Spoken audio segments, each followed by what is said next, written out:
동일본 대지진은 2011년 3월 11일 금요일 14시 46분 10초 일본 산리쿠 연안 태평양 앞바다에서 해저 거대 지진이 일어났습니다.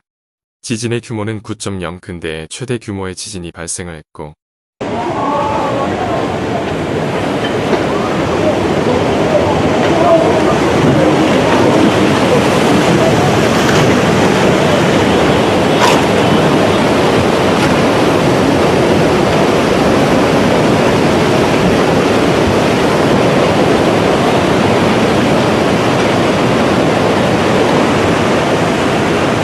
이 일로 사망자는 0명, 수십만 명이 이주하였습니다.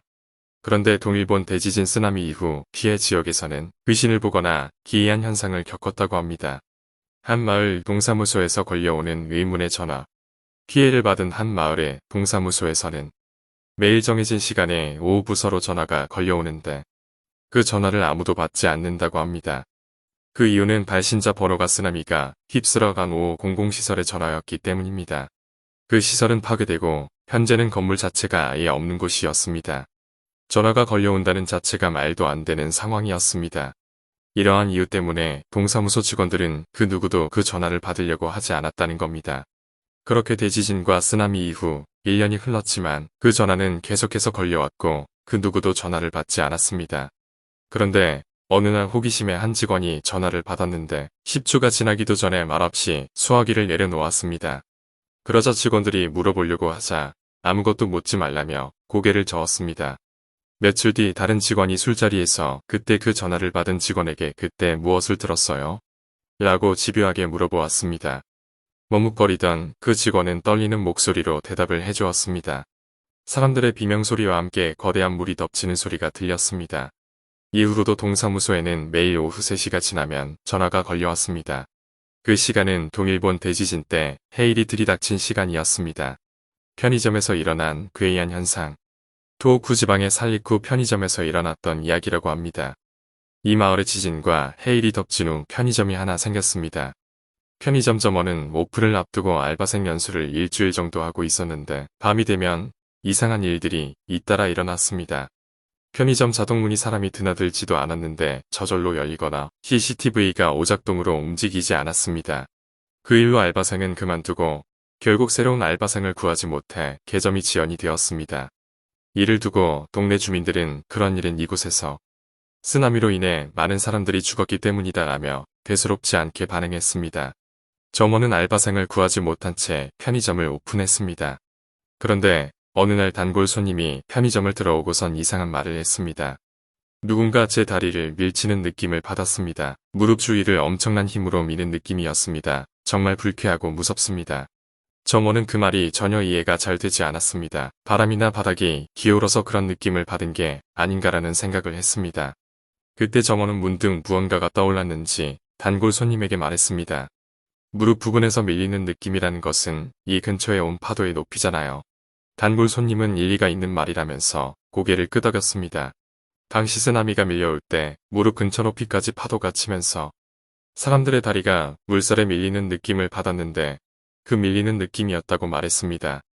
미야기 현해안 도로의 그림자 첫 번째 이야기. 한 남성이 밤늦게 운전을 하고 있었는데 갑자기 눈앞에 무단횡단을 하는 사람이 지나가서 급히 브레이크를 밟았습니다. 다행히 사고는 나지 않았습니다. 하지만 남성은 어이없어서 무단횡단을 한 사람을 찾았습니다. 그런데 주위에는 아무도 없었고 인기척도 없었습니다. 헛것을 본 거이라고 생각하던 찰나 그 자리에서 굳어버렸습니다. 생각해보니 그 그림자는 해안에서 마을로 가는 도로를 건너려고 했었습니다. 쓰나미가 해안에서 밀려오자 필사적으로 마을로 가는 길을 건너갔던 희생자들의 모습이 생각이 났던 것이었습니다. 미야기 현해안 도로의 그림자 두 번째 이야기. 간사이에서 온 건설 근로자가 작업을 마치고 숙소 민박집까지 도로로 걸어갔습니다. 그러다가 문득 그림자가 눈에 들어왔는데 자신의 동료라고 생각하고 인사를 했습니다. 그런데 그림자는 무시한 채 도로를 횡단해 반쯤 부서진 건물이 늘어선 골목으로 사라졌습니다. 그 모습을 본 근로자는 그림자가 바다에서 올라온 것이라고 생각했습니다. 쓰나미 이후 수영이 금지되어 있었습니다. 그래서 바다 쪽에서 온 그림자는 사람이 아니라 귀신이었던 것이었습니다. 50대 택시 기사. 3월 11일 지진이 발생하고 몇 달 뒤인 초여름 두꺼운 겨울 코트를 입은 한 여성이 이시노마키 역 근처에서 택시를 탔습니다. 남쪽 바닷가까지 가주세요. 행선지를 들은 택시 기사는 의아해했다. 거기는 쓰나미로 폐허가 된 곳이라 공터밖에 없는데 괜찮겠습니까? 라고 물었습니다. 그러면 나는 죽은 것입니까? 라며 여성은 흐느끼는 목소리로 되물었습니다. 택시 기사는 놀라서 뒷좌석을 보았습니다. 그런데 그 여성은 온데간데 없이 먼지처럼 사라졌습니다. 40대 택시 기사. 여름 8월인데 두꺼운 코트를 입은 20대 남성들이 택시를 탔습니다. 백미러를 보니 남성들은 똑바로 앞을 가리키며 앉아 있었습니다. 손님 어디로 가시죠? 히오리야마로 가주세요. 택시 기사는 행선지를 묻고 출발했습니다. 도착했을 때 뒷좌석에는 그 남성들이 없었습니다. 여기까지 대지진 쓰나미 이후 일본에서 유명한 괴담입니다. 이 외에도 피해 지역에서 귀신을 목격한 사람들이 많았습니다. 해변에서 푸르스름한 홍부를 봤습니다. 귀신들이 줄지어 다리를 건너는 모습을 봤습니다. 어느 한 마을에서는 귀신이 자주 출몰해서 야간 통행 금지를 시킵니다. 잔해만 남은 지역 상점에 귀신들이 줄 서 있는 모습을 봤습니다. 지금도 쓰나미 귀신 목격담이 끊이지 않는다고 하는데 사실일까요?